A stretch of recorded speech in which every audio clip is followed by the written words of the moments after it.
Well, it appears that the reaction from around the world on all this money laundering of the dirtiest banks in human history is reaching a crescendo.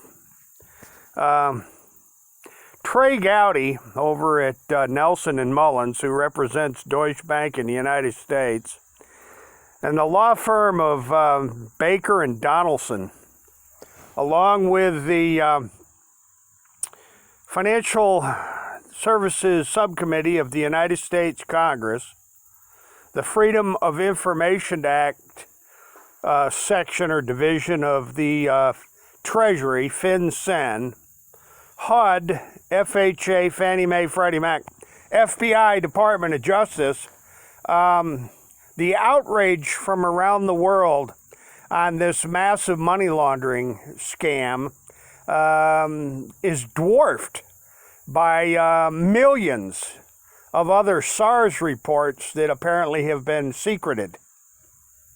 Millions.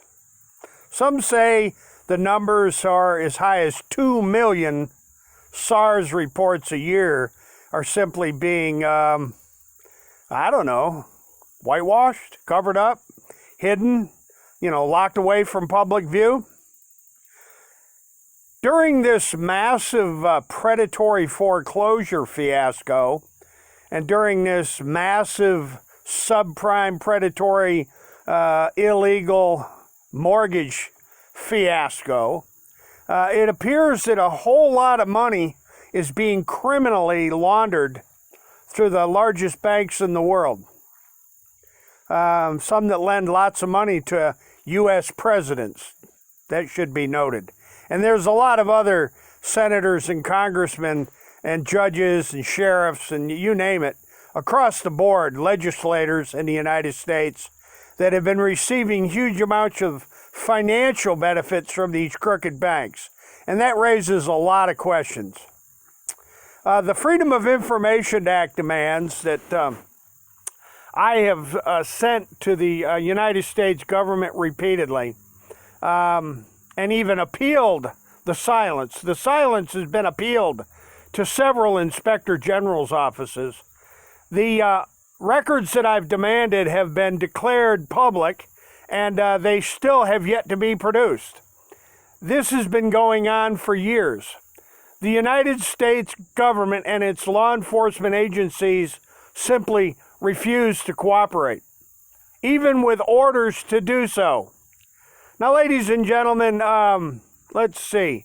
They're funding massive mortgage frauds and swindles.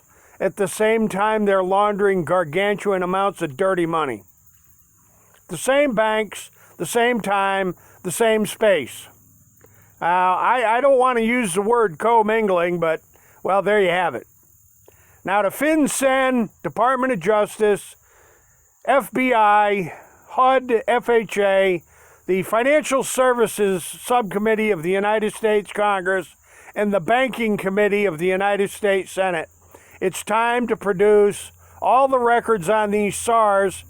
And let's go back to the days of the 80s and the savings and loan scandals, particularly Western banks in Houston, Texas.